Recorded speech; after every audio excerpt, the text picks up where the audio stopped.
Airbnb is a company that the TAM, the total addressable market, is just massive as it's defined. And so it is a company that could take over the world and kind of has. It's now a competitor with Booking.com. It's a big Booking. deal. Yeah.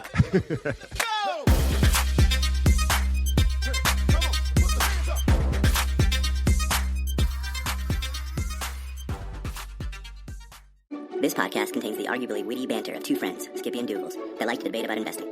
The content is intended to be entertaining and for informational purposes only, not investment advice. You should do your own research and consult a financial professional before using any of the information in this podcast, and especially before investing. Welcome back to Skippy and Doogles Talk Investing. Hot show for y'all today, but before we get started, skippydoogles@gmail.com. You can send us listener mail. We enjoy getting your thoughts, your questions, your provocations, and hit skippydoogles.com if you're curious about anything else that we do, our premium subscriptions, Substack, all that kind of stuff.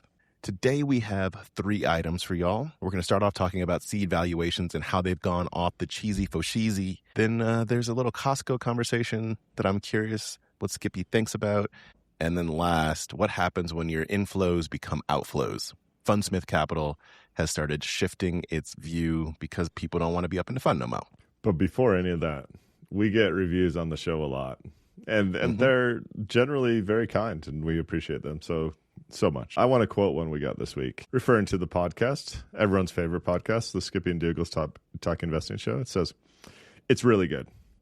I don't understand any of it, but it's really good." It is one of my favorites.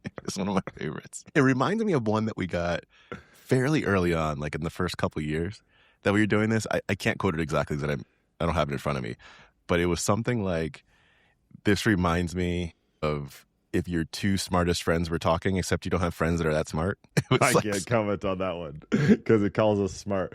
I think, no, what I like about this one is we talk about things that are pretty deep in the weeds that not your average person knows about, right? Yep. Investing. A lot of times we just dive in. Like today we're going to dive into seed valuations. A lot of people might not even know what seed valuations are. So this is great. But when we started the show, wanted to make it entertaining and hopefully hilarious and kind of stupid at times. And so hopefully we've made the mark there, even if we have missed the mark in other places. Even if you don't get it. I mean, I'm not going to get this. I'm going to get this greatly, but I'm going to have strong feelings about seed valuation. So you got a clip for me or what? I do have a clip. Let's play it. I've never seen more people who started a business 3 weeks ago and have decided that they're going to raise a $20 million seed on 100 pre. It's wild. And like Ben said, a lot of them are very tuned to like this point in time. And this point in time, generally, every idea, every problem that people are facing has 15 or 20 competitors. And you know that the ecosystem is evolving so quickly. You don't know what free tools the hyperscalers or the frontier models are going to give out and wipe you out quickly.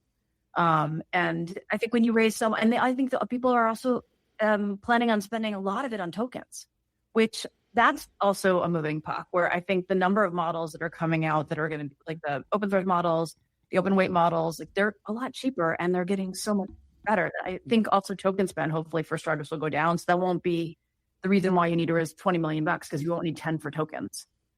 But it just sets you up.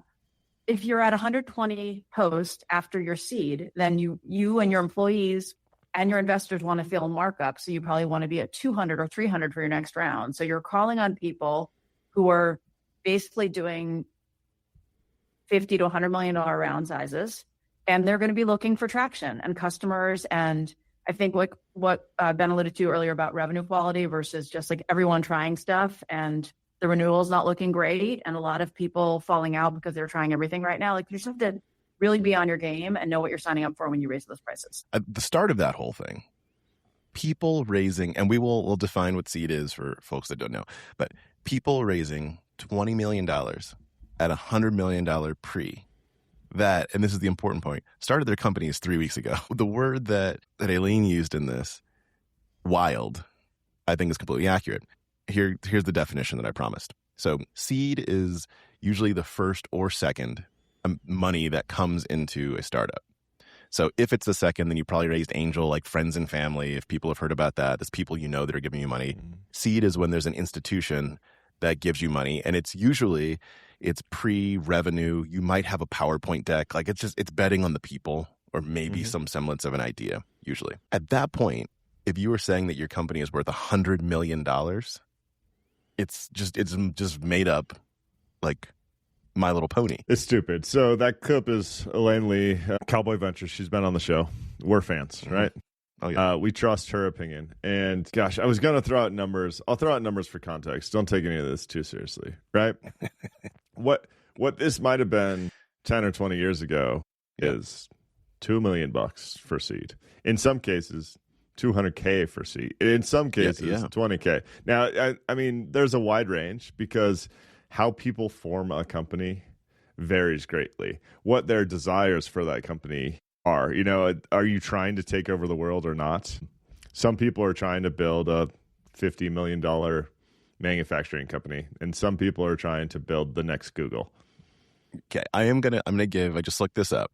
I'm gonna give a number because I think this is helpful to just do one thing that's real. Everything you just said is right. Airbnb, just something that everyone's familiar with. Yes. Airbnb back in 2008. So this was 18 years ago. 2008 raised $600,000 for their seed round at $1.5 million valuation. So that is to give just exactly what you were saying, but to put it with something real. That is where the world was 15, 20 years ago. And perfectly illustrates my point, right? 2008 is a tough time to raise capital, but Airbnb is a company that the TAM, the total addressable market, is just massive as it's defined. And so it is a company that could take over the world and kind of has. It's now a competitor with Booking.com. It's a big deal. Booking. Yeah. The other point she makes is so interesting is this hedonic treadmill almost of like, if you raise money, you want the next raise to be better, bigger, better. You always want to be like, my company has explosive growth. My company has traction. They talked about quality of revenue. My company has quality clients. My company is a cog in the machine that my customers can't live without, right? Yeah. If you start with a really big number, it gets really hard to get a bigger number next time. And the people that can write you a bigger check are few and far between. You're just set up for failure. Now, I'm pretty confident just in her tone that she's not writing these checks. She's just kind of laughing at these people. But some people might be. Some people are. And one of the things that she says is they're spending 10 million of that 20 they're planning to spend on tokens, which means they're planning to spend it on AI compute. And part of the point that you heard in what she was discussing when she was talking about models getting cheaper and better is you could just wait. And that $10 million isn't $10 million anymore. Like if you're raising 20 to spend 10 on tokens that in a year are only going to cost one, I'm making these numbers up, but like $1 million, like it's just a waste of money. Unless the only cases where this is not true, and these are few far between, rare and maybe even non-existent, is when now matters so much. And that's probably what people are putting in pitch decks, but it's almost never true. Yeah, there's a reason I'm not writing these checks. I'm just not interested. My favorite type of venture investing is investing in very profitable companies early. Those don't exist very much, right? Seed round is not for me. That doesn't even make any sense. That's not even, okay, you don't make no sense. It's like Facebook. I'm down with Facebook. Then there's this tweet from Peter Walker, still on the seed valuations side of things, where he looks at Q2, so the second quarter of every year from 2017 to 2026, and is this average, I assume? Average seed valuations are according to Carta. Carta is an organization, in case you're not familiar with it, that is like a place of record for cap tables, for raising rounds. If you're an employee, of a startup, you can go in and check to see what your current equity holdings are, how much they might be worth, et cetera. So Carta just collects it has a bunch of data on rounds and valuations and whatnot. So if he's looking from 2017 to 2026, I'll just pick out a few years. 2017, 2017, this is saying $26 million was the average valuation. 2022, so 5 years later, it's about a little under 60 million. And then he's saying in the second quarter of 2026, 200 million. So we've 8x'd in the last 9 years. It's off the charts. And I don't know if you said it, but I want to hammer this home. This is like for your 95th percentile company. This is the best of the best. That is that what it is? Okay, so funds, it's not an average of all. It's no. So it's like your top 5% of seed valuations. Okay, to say that a different way. So this is the company that everyone in the Valley currently expects to be the next big thing. Okay. But when you go up 200% in the past year, it seems a little crazy. It's the same point. Like, we don't have to hammer on this, but these outcomes are getting to the point where they now need to be the next $1 trillion IPO for people to make the returns they want to make. And the odds of that happening, or at least historically, the odds of that happening have been not so great. It's like a coin flip, a two-sided coin. Both sides are heads, and you're calling for tails. There's a lot of words for just saying this is not going to happen. I love it. You got to complicate things sometimes. All right. Shall we reach into the fishbowl? We shall. Okay, reach in the fishbowl. Costco. I want you to take this one. Lead this. I reached out for a counseling session this week, and Doogles just left me hanging, left me out to dry. No, that's what we're here for. That's what we're here for. And I don't understand the show, but it's very good, let me tell you. All right, Wall Street Journal front page article talks about my boy Tony, who has worked at Costco for decades as a cashier, earns $33 an hour, and is now officially a millionaire. It's kind of awesome, right? He just grinded. He has been really loyal to the company. I mean, this walks through his background, when he talked, what he thought about doing, if he's going to be a firefighter or what, why he likes being a cashier, everything else, how he's turned down promotions because he likes being a cashier, and how he over decades has just invested in his 401k, gotten the stock plan, everything else. He's worth more than $1 million. I love this.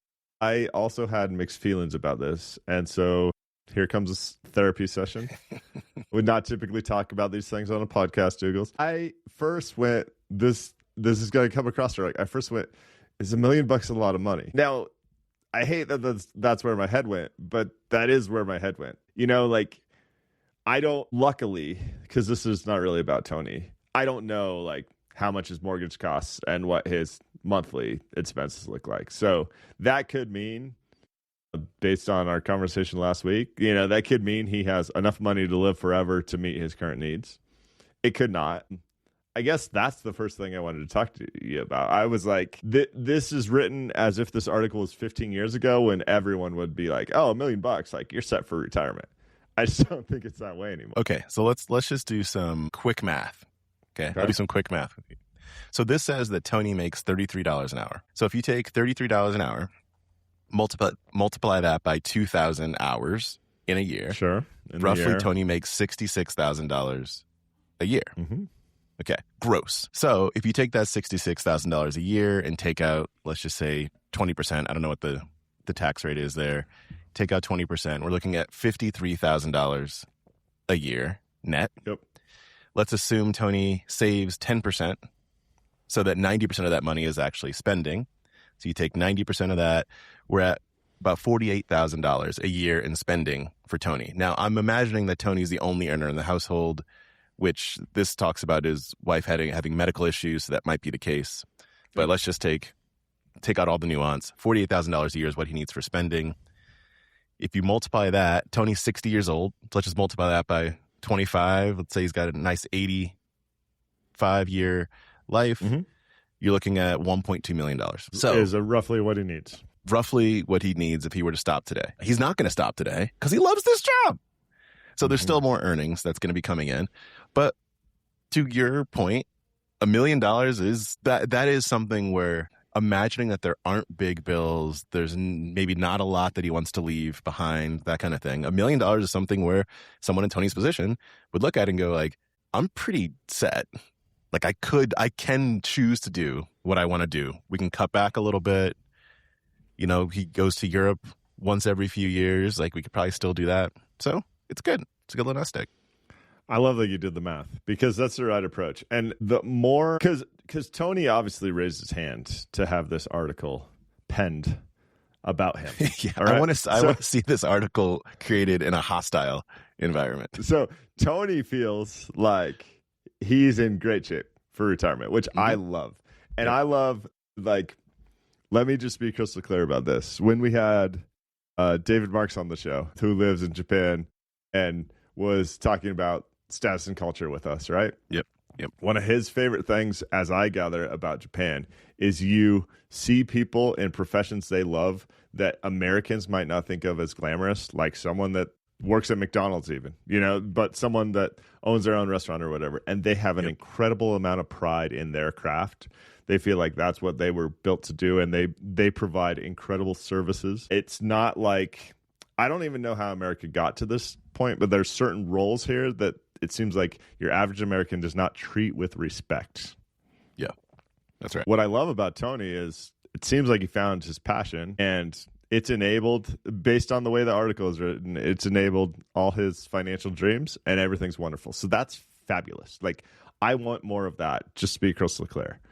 I just immediately went like, I just had mixed feelings about it. I don't know. How do you feel about this? But what else besides your question around the $1 million did you have mixed feelings about? Well, one, I'm assuming he raised his hand to have this article written about him. Yep. The article describes how he's been offered promotions and turned those down. Okay? Mm-hmm. So in a newspaper like the Wall Street Journal, which is incredibly focused on financial numbers, that was an interesting contrast for me, because at one point he seems to be bragging about the balance of his retirement account. Not bragging, but you know what I mean. He's proud of it, which is cool. I'm going to insert myself. I know I asked you a question. I'm not letting you answer it, which is fine by me. Yeah. So I felt like Tony was really proud of Costco. Like, first and foremost, what Costco has enabled for his life, his family, and his retirement. They talk about going back to his wife having medical issues. They talk about the quality of the insurance and how much that covered for them. I think he's really, really proud of being a part of this organization that is taking care of his life. That is what I would put first and foremost. And the $1 million retirement is a part of that. Why is he? I agree. He's really proud of this organization. Why doesn't he want to be a manager of this organization? Ostensibly, according to the article, because he loves his current job. I think having managed people before, I think there's a lot of reasons why you might not want to become 100% a manager. Yeah. So Yeah. This makes for a good story, but I would suspect that he's probably like, I don't want that kind of level of responsibility. Or I am peers with a bunch of these people. I don't feel like dealing with their issues. I have no clue. I have no desire to manage so-and-so. 100%. Yeah. You're right, though, but it's just, I was surprised that I had any mixed feelings reading this article, but I did. And if the whole thing is like, go team, then when coach calls you up, you continue to cheer for that. That is true. That's very true. So all in all, just to be crystal clear, love it. Love that he has found an organization and a job that, like, he feels at home at, and then that's enabled, I think, what he wants in life. That's all I care about, right?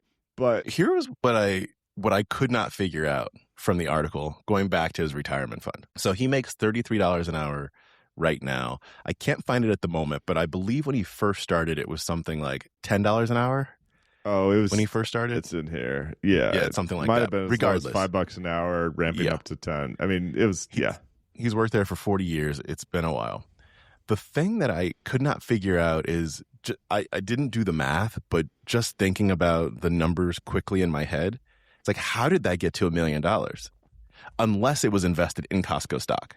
That was the only thing I could think of. Like, if he's making $10 an hour, right? So you're talking about 20 grand a year. Let's say his wife was making the same amount at that time. You have 40 grand a year, what he's putting away. I was just like, how did he get to $1 million? Unless he was invested in a stock that has risen by thousands of percent. Yeah, I did do the math. I will say a big part of the story here, one, it looks like he started earning $5.85 an hour. Okay. Which makes that the question even bigger. Yeah. But there's a reason this article wasn't written in his 27th year or even his 33rd year, right? The exponential growth that happens with investing is massive at the end. This is why Buffett's wealth is so crazy, because Buffett has lived so long, right? The stories about Buffett are different if he dies at 72. They just are. True. Very true. So I think that's the main thing going on. But I did not try and recreate his investing returns. I just did not do it. I don't know. That was one of the things that stuck with me, but it could be something where he did buy Costco stock.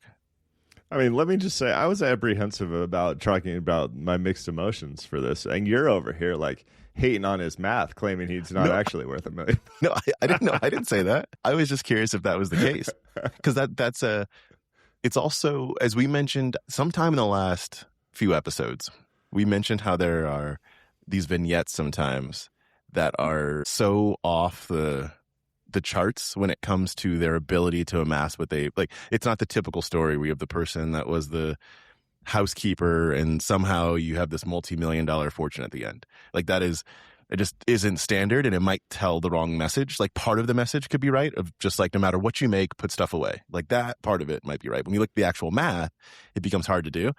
And here again, we did not do the math, but I went $1 million over 4 decades. That felt really realistic. Like it's like that feels super realistic. But then I was thinking about how much he made, and there was one part in here that says there's a part where he was looking to become a firefighter, and then he's like, "This company Costco is actually growing pretty solidly. I'm going to ride this thing out." That also felt like an implication to me that there was a financial tie that he had to the growth that wasn't just. He's not like a part of an executive startup. Right, or something like that. So how would he feel the growth is what I was trying to think of. Anyway, I might be going too deep into that. We don't need to belabor the point. But so just curious. No, we'll wrap with this. When you read this article, what were your emotions? Just like, let me go to Costco and buy some more tubs of ranch dressing, or what? First of all, I'm not allowed to go to Costco in my family. So that was not a thought. I had two. One is I'm a big fan of Costco as an organization, like as a company. And so it gave me a bunch of warm and fuzzies from like a confirmation bias standpoint about Costco. So that was one side, which was great.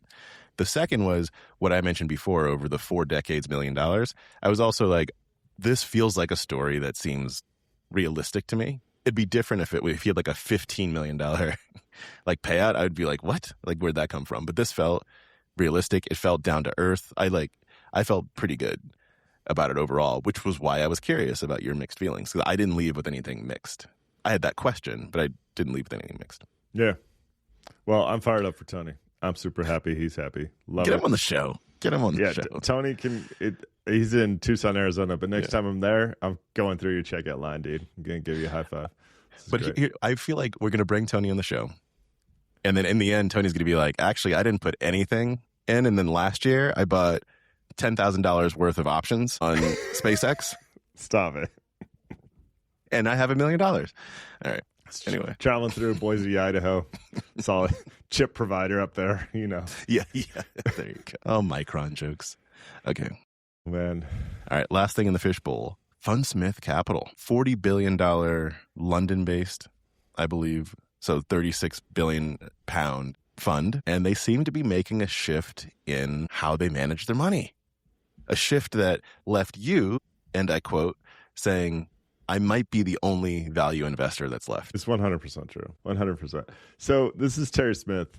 Props on several fronts. So I'm going to give you some background. One, Fundsmith is like the coolest name for your hedge fund. It is. Right? It's so cool. Doogles. It doesn't have the same ring. Doesn't have the same. Pretty impressive track record here. So famous for a general strategy. I'm going to say it in a quote, but a general strategy. This is all the background you guys need. Buy good companies, don't overpay, and do nothing. Okay? So I think the reason people freaked out is because his investor letter that came out this week had him selling like 15 stocks and buying 15 new stocks. This is the opposite of the do nothing piece. Okay?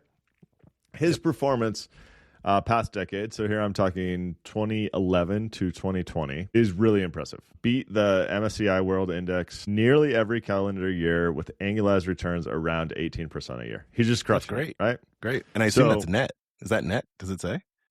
I have Anyway, regardless, it's great. Yeah, it's great.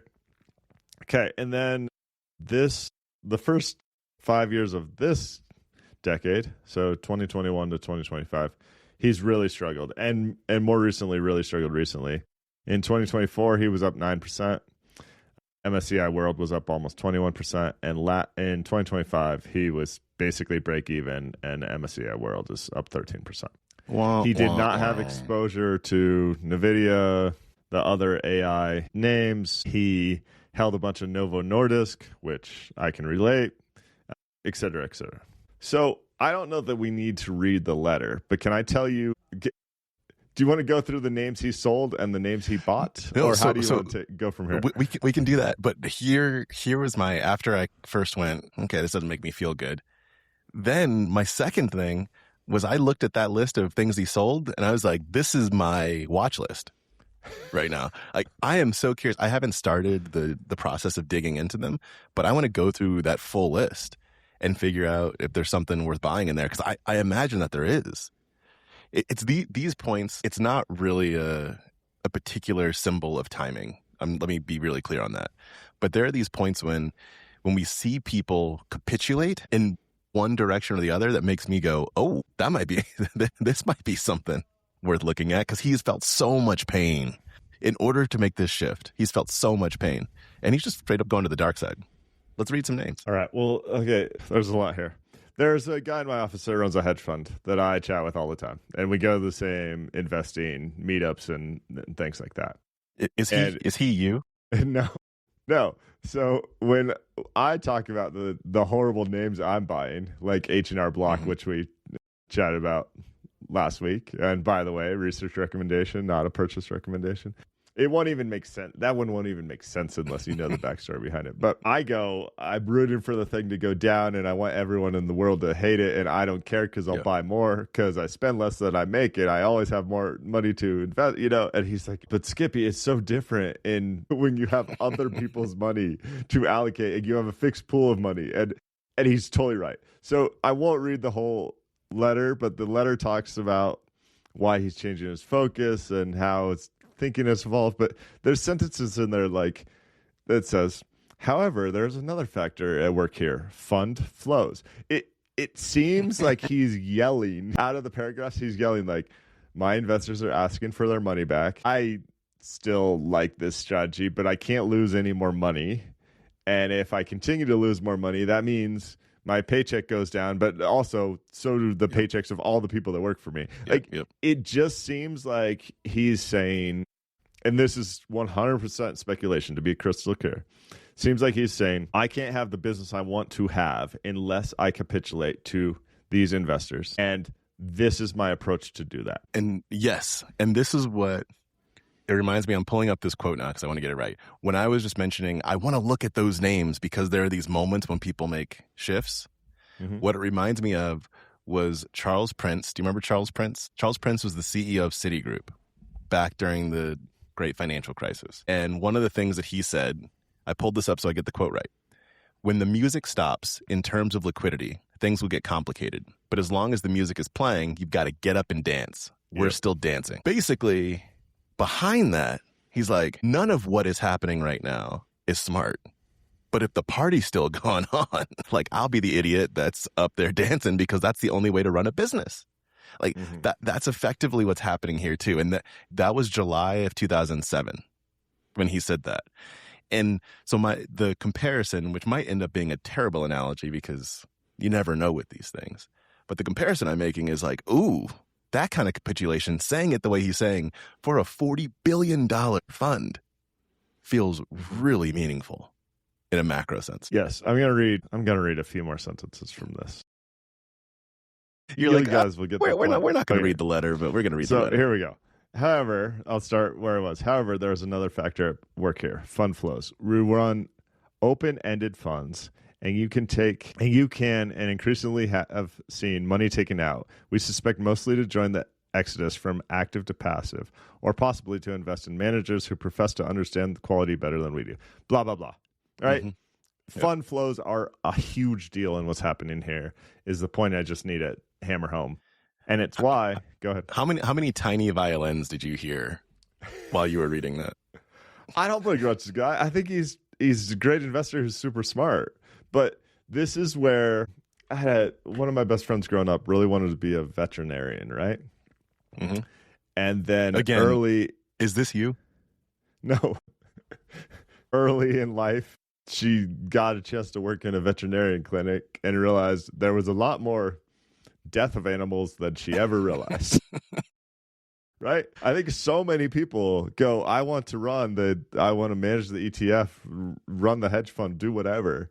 And then they actually get there, and I'm generalizing here, you can correct me, but it's like, oh, this actually means there's 3 people with $20 million and I have to shake their hands and buy them lunch, pick up their phone calls. I just think it's different.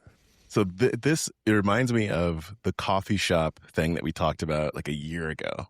How people, they want to run a coffee shop, but then when you start saying, where are you going to buy the beans? What coffee maker you're going to use?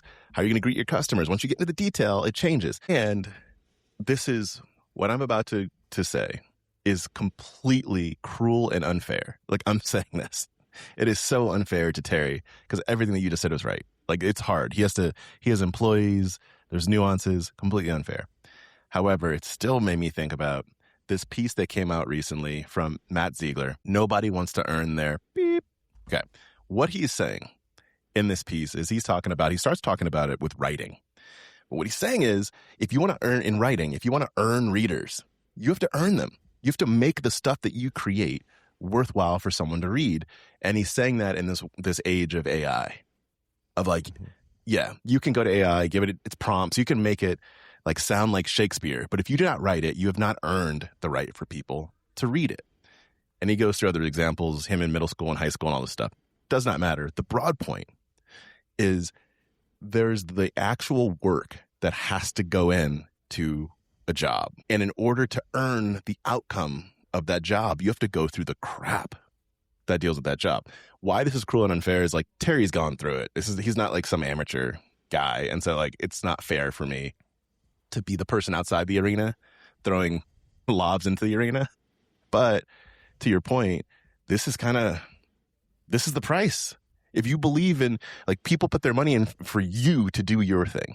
And if you stop doing your thing, it might be time for you just to get out. Like, that's my cruel thing. Oh, I think if you take, that's why I said it's going to be cruel. If you take Terry early in Terry's career in this, Terry probably has like this gumption that Terry's like, who are these people to tell me how to earn my money? And then a decade later, what happens? He earns 18% a year. And he goes, see, you shouldn't have got out. But now it's more like a business. It's not a... Listen, Terry, I know you're listening to this, and I'd encourage you to email firedoogles@gmail.com. No, it's firedoogles@firedoogles.com. firedoogles@firedoogles.com, because we are looking for a replacement for those absolutely terrible and harsh and mean words. Terry, I'm your guy. I'm on board. Can we talk about some of these names?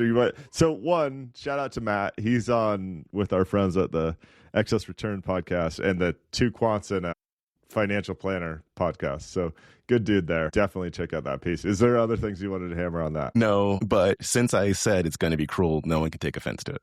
Okay, go on. All right, let's just talk about some of these names. I'm not going to read them all. But again, there's like the thing that makes me laugh as an investor here is there are names I own on both his buy new and his sell old that I'm just like, whatever, dude. I liked your old strategy. Maybe I like your new strategy. Like, I like it all. But the names I own on his buy new, I bought like 100% ago. All right, so he's buying. Actually, we're going to start with he's selling names like Intuit, which we've talked about on the show, LVMH, Nike, near and dear to my heart, Novo Nordisk, near and dear to my heart, Otis, we just talked about 3 weeks back. Like, Otis is one where it's the wrong time to sell. Sorry, this is going to be cruel again. Okay. To your point that I think, from what I interpreted from what you just said and where I think you might be going, when I looked at, I don't know some of the names, so I need to go in and research some of these because I don't know some of them. But the ones that I know, I went, wait, you're starting to buy that now? You should have bought that like 3 years ago. And then I go, you're starting to sell this now? Like, this is and time will tell, like, who's right or who's wrong. But I'm like, now's not the time to sell Nike. Like, now's not the time to sell Novo. If anything, I could see you staying out. But if anything, you should be buying the stocks right now. 100%. If you have been a believer in Nike for the past decade and you're selling now, No. You should have sold 5 years ago when the thing was at a crazy valuation. Exactly. Intuit, we just talked about it last week on our Inside the Trade breakdown for premium subscribers. Intuit's 52-week range is something like 800 to 250. Okay. He's selling much closer to the 250 point. I don't know, dude. I'm not a huge fan of that. Okay, so those are some of the sell names. Now let's talk about some of the buy names. AppLovin, I'm not super familiar with. MasterCard, Netflix, TJ Maxx companies, TSMC, again, which I own, but I bought 100% ago, or bought at half of the valuation. It's mind-blowing to me. Uber, which is very interesting.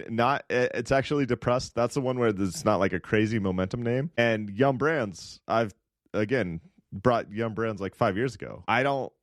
It's just weird. In a lot of ways, the names on the buy and sell list, like there's some similarities between the types of companies that he's targeting, which makes sense because he's been doing this for years. But also it's kind of like, I don't know that I can argue that, I'm just picking random names, Yum Brands is a better investment than Nike right now. I could argue the opposite. I could too. Maybe here to not be cruel anymore. This is real advice. Because I think that Terry is of like a stature and name that he could do this. Call Charlie Prince. Like legitimately. Call Charlie Prince and have a conversation about what is happening with your fund right now and ask him about how 2007, 2008 turned out, which I know you know, Terry, but call him. If you swapped the buy and sell lists from what you were just saying, it would make so much sense to me. Again, not knowing all the names, so I have to research them. Yeah.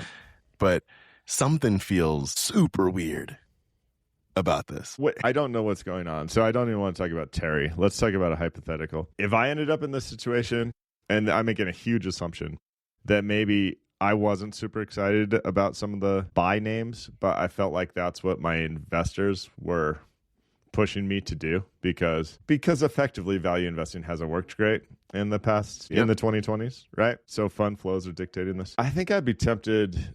I'm oversimplifying because this means that I don't really need the paycheck and everything else, but I think I'd be tempted to like kind of give the money back and start my own thing from scratch with a small group of people that really trust me.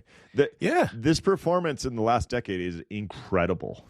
Great. And if the style remains the same, I would expect that to materialize again sometime in the near future. With the style evolution, I guess I'm not sure that I'm guaranteed to get that same incredible performance again. I'm not saying these are bad companies that he purchased. They don't scream great companies at great prices to me. Yeah. I fully agree. I leave you with this one last thought on this topic. Are you ready for it? Yeah. There you go, Terry. Put it in reverse, Terry. Put it in reverse. Oh, Lord, Jesus. Oh, Lord. Oh, Jesus. What you doing, Terry? I leave you with that. Was I set up? Was that whole topic just so you could play that clip? No, it just came to mind for me. If you have not seen the Put in Reverse Terry clip, it's July 4th watching in our house every year. It's so good. And only because Terry made it out. Like that video could have gone very differently. If Terry was no longer with us, we couldn't have fun with that clip. You gotta love I'm not gonna step in to push your wheelchair, but I'm gonna stand back here and film and tell you to put it in reverse. I don't know if you've seen this, but there's been a couple bear encounters recently that have gone viral. And in both cases, the people seem to not have the idea to put their phone down, right? You know, like there's this massive bear is circling around this lady and her 30-pound dog, right? But the filming on this is like Spielberg. Tom Cruise is in the scene. Yeah, Spielberg. I mean, it's like I would probably throw my phone at the thing. I don't understand this culture that we've created where capturing the moment is more important than living, but apparently it is. You are not in 2026 if you don't realize that capturing the moment's more important than living. Not at all. All right, that's it. We will talk to you next week. Thanks for hanging out with us. Again, hit skippydoogles.com for links to articles that we talked about today, all the other good stuff related to the show.